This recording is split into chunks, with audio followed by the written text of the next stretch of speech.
قرچه ردیف استاد عبدالله دوامی. قرچه نام روستایی از توابع بخش دستگردان در دهستان کوه یخاب واقع در شهرستان طبس استان خراسان جنوبی در ایران هست. همچنین یک واژه ترکی هست که احتمالاً از قرچه داغ نام محلی برگرفته شده. این نام در مقام‌های قدیمی ایران به چشم نمیخوره و احتمالاً در دوره قاجاریه یا صفویه به سیستم دستگاهی اضافه شده. قرچه معمولاً وقتی ما در دانگ دوم شور قرار داریم، اگر شور ر داریم میزنیم، دانگ اول ر میکرون فا سول و دانگ دوم سول لا کرون سی بمول هست. در این دانگ دوم میشه گفت که قرچه شکل میگیره، یعنی در دانگی که سلمک و شهناز هست. ما معمولاً بین سی بمول و لا کرون در ردیف‌های مختلف در قرچه حرکت داریم. بعضی ها اون رو رابطه شور و سگاه میدونن، اما من معتقدم که علاوه بر سگاه و شور ما میتونیم بیات ترک رو هم به این رابطه اضافه کنیم و به عنوان نمونه مثلا در گوشه روح الارواح در بیات ترک یه همچین گردش نغماتی داریم. بنابراین اگر ما حول محور لا کرون گردش کنیم میتونیم به سگاه لا کرون بریم و اگر حول محور سی بمول بیشتر گردش کنیم میتونیم در بیات ترک بمونیم و اگر سول رو تاکید بیشتر بکنیم به سمت شور برمیگردیم. بنابراین از لحاظ طبقاتی قرچه بعد از سلمک یا شهناز قرار میگیره و در دستگاه‌هایی که دانگ شور به کار رفته قرچه قابل اجراست، همچون همایون، راست پنجگاه، ماهور و کلیه متعلقات شور، دستگاه نوا و سگاه. این قرچه اگر در دانگ اول یه همچین گردش نغماتی داشته باشیم باید نام جدیدی برش قرار داد، چون این هم میتونه وجود داشته باشه. دانگ هایی که در این قطعه به کار رفتن ر میکرون فا سول دانگ شور، سول لا کرون سی بمول دو باز دانگ شور، دو ر می بمول فا دانگ دشتی هست. کوک ستار دو سول ر، سیم اول برابر با سی انگلیسی در تیونر در نظر گرفته شده. علامت ماینما سی بمول میکرون لا کرون، سی لا سی لا سول لا سی سی لا سی لا لا سی لاس سول لاس لا سول سول سول لاس سول لاس لاس لا سی سول سول سول سول سول سول لاس سول لاس لاس لا سی لا سول سول سول سول سول سول سول لا سی لا سی لا سی لا سی لا سی لا سی لا سی لا سی لا سول لا سول فا سی لا سی لا سی لا سول فا سول سول سول لا سی سول دو لا سی سی دو دوس لاس لا سی دو سی لا سی سی لا سول دو سی لا سول لا سی دو سی لا سی دو سی دو دور دور دو سی سی لاس لا سول سی لا سول فا سول لا سی لا سول فا سول لا سی لا سی سی سی سی دو لا سی سول سول لا فا فا سول فا سول لا سول لا سول لا سول فا سول لا سول فا سول لا سی سی لا سول لا سول فا سول سول فام فام فام فام سول فا. در آغاز قرچه رو به این شکل معرفی میکنیم: سی لا سی را چپ تکریز لا سول. لا کرون اشاره به سول داشت.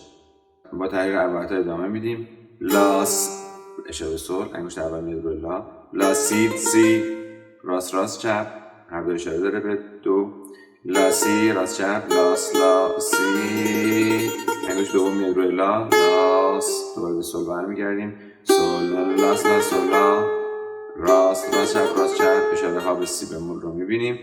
سول لا سول سول راست چپ راست راست لاس. باز اشاره به سول.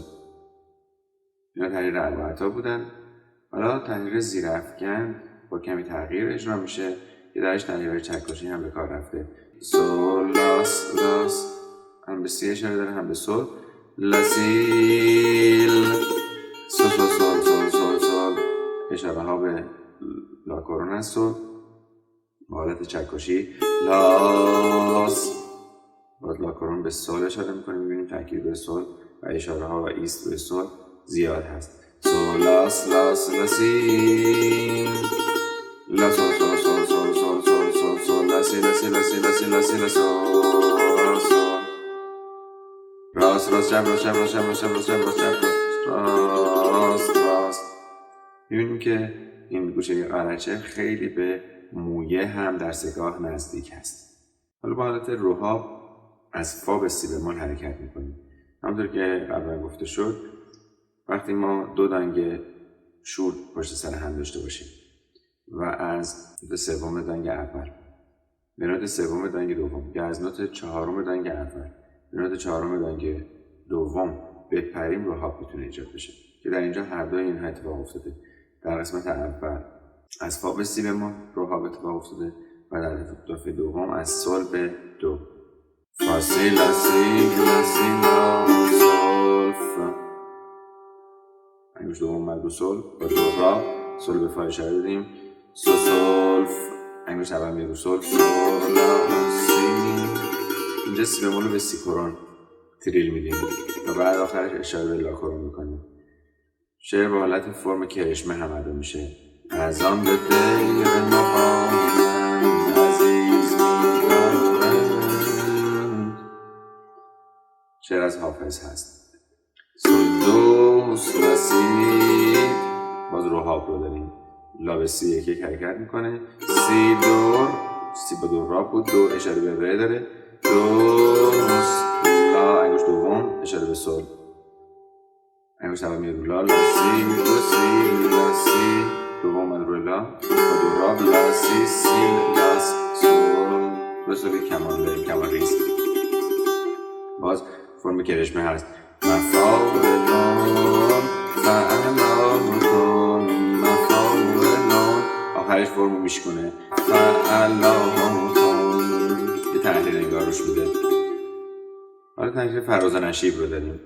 دو سی لا سول سول میره انگشت سوم سیم زرد راست چپ راست چپ لا سی دو سی دو سی لا سول سول میره انگشت سیم زرد راست چپ راست چپ با تحریر عدل هستن. اضرابای عدل راست چپ راست چپ لا سی دو سی راست چپ راست چپ لا سی دو سی یک یک میره پایین. دو دور اینا تحریرهای نشیب هستن که با حالت جدیدی این تحریر نشیب داره ادا میشه. دو دور بعدش دور دوست سید سیل لاس لاس. رای اول به سی اشاره داشت بعدش به لا تک میزنیم سولو ریز میدیم و بعد اشاره به لا کورون خواهیم داشت در انتها. این تحریر فراز و نشیب تغییر شکل پیدا میکنه به این شکل میشه. سی لا سول فا اولش مشابهه راست چپ راست چپ بعدش میگه سول لا سی لا سول فا راست چپ راست چپ راست چپ و بعد سول لا سی لا راست چپ راست چپ. یعنی بخش دومش این مقدار توسعه پیدا کرده. بخش اول سوم مشابه هستن در بالا و پایین.